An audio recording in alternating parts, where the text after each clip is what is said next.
Bonjour, nous sommes le mercredi 25 septembre 2024 et le sujet est les supercalculateurs, en particulier le Fugaku, qui a été détrôné il y a 2 ans, un peu moins de 2 ans et demi, et il reviendra à la fin de cette décennie avec une nouvelle version qui devrait être beaucoup plus puissante que l'actuel numéro 1, qui est un Frontier qui a dépassé la barre symbolique de l'hexaflop, soit 1 milliard, 2 milliards d'opérations par seconde.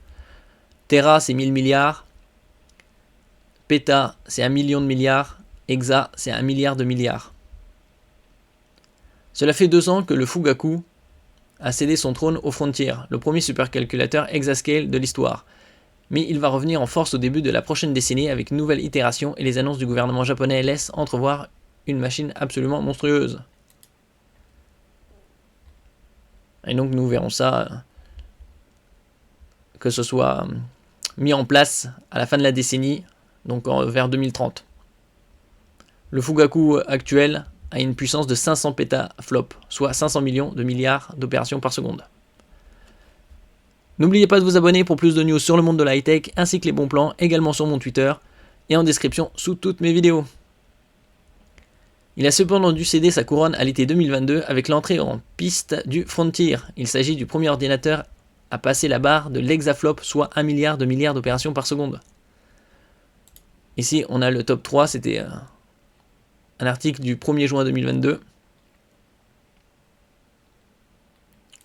Donc le Frontier, avec 8 730 112 cœurs. C'était des AMD Optimize 3ème génération EPIC 64 cœurs. Et une puissance de 1102 pétaflops ou 1,1 hexaflop. Le deuxième, le Fugaku, 442 pétaflops, donc 2 fois et demi moins puissant. Et le troisième, c'était en Finlande, 151,9 pétaflops. Quasi 3 fois moins puissant que le deuxième. Même s'il a depuis été rejoint par l'Aurora, dans ce cercle très fermé à l'heure actuelle, il occupe encore la première place du top 500, le classement biannuel des supercalculateurs. Si on peut le voir, le top 10, Frontier, 1,2 hexaflop, Aurora qui a également passé la barre symbolique de l'hexaflop, c'est également un américain, et cette fois-ci c'est avec des Intel Xeon CPU, 52 cœurs. Le troisième, un Eagle, encore un américain. Et quatrième, le Fugaku. Et donc d'ici la fin de la décennie, il y aura un nouveau Fugaku et qui serait beaucoup plus puissant que l'actuel et même que le Frontier.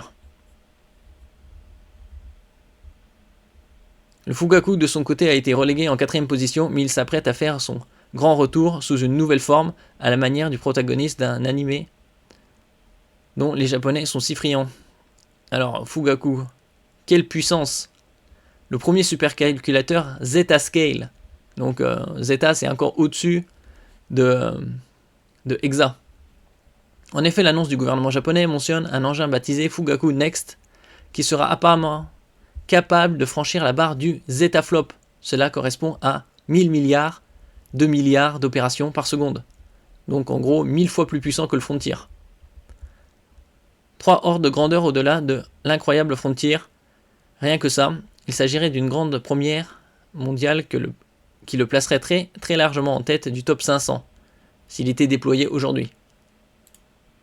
Là, on a celui-là, un Frontier 1,2 hexaflop. Selon l'agence de presse Nikkei, la construction sera prise en charge par 2 cadors de l'industrie qui étaient déjà impliqués dans la conception du Fugaku premier du nom, à savoir Riken et Fujitsu, des grands noms de l'industrie informatique au Japon, même mondiale, surtout Fujitsu. Selon la même source, le gouvernement nippon a financé une partie du projet à hauteur de 110 milliards de yens, soit environ 684 millions d'euros.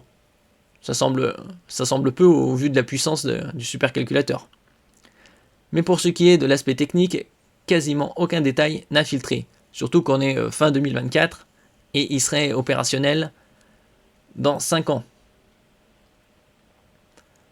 On ne sait notamment pas sur quel type de hardware les concepteurs comptent s'appuyer pour atteindre de telles performances.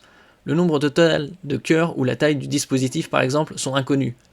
On peut toutefois s'attendre à ce que le Fugaku Next soit truffé de cartes d'accélération signées Nvidia, notamment à cause des tâches qu'il semble destiné à accomplir. En effet, le communiqué du gouvernement japonais, ou du moins sa version traduite par DeepL, fait plusieurs fois référence à l'intelligence artificielle, une technologie dans laquelle le géant verse est largement spécialisé. Et surtout avec la gravure en 1 nanomètre qui arrivera vers 2027. Donc des milliards et des milliards de transistors par CPU. On ne sait pas le nombre exactement, mais pour arriver à être 1000 fois plus puissant que le Frontier, il en faudra des tonnes. Parce que là, ici, il est quasi à 8,7 milliards de corps pour le Frontier. Il conviendra donc de suivre le projet du coin de l'œil en attendant la mise en service qui est prévue d'ici 2030. Il sera notamment intéressant de voir si d'autres projets aussi ambitieux vont émerger entre-temps, notamment du côté des États-Unis qui possèdent désormais les 3 premiers supercalculateurs du top 500. Ici, Frontier, Aurora, Eagle.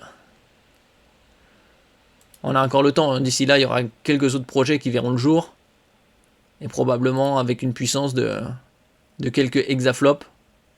On attendra peut-être d'ici même le 10 hexaflops. En ce qui concerne le Fugaku Next, ce sera le premier Zetaflop. Zetascale.